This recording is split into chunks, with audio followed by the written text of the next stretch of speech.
Newton's second law, force is equal to change in momentum by change in time.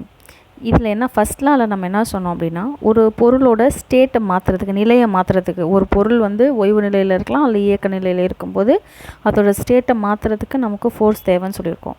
அப்போ எவ்வளவு force கொடுத்தோம்னா அதோட ஸ்டேட்டை நம்ம மாற்ற முடியும், அதோட நிலையை நம்ம மாற்றுறோம்.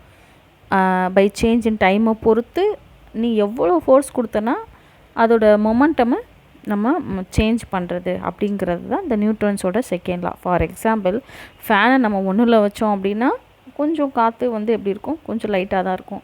2ல் வைக்கிறது, 3ல் வைக்கிறது, அந்த ரெகுலேஷன் நம்ம மாற்றும் போது 5 பொறுத்து, அப்போ ஃபோர்ஸ் நம்ம அதிகமாக கொடுத்தோம் அப்படின்னா அதிகமாக வந்து அதோட இயக்கம் இருக்கும் இல்லையா.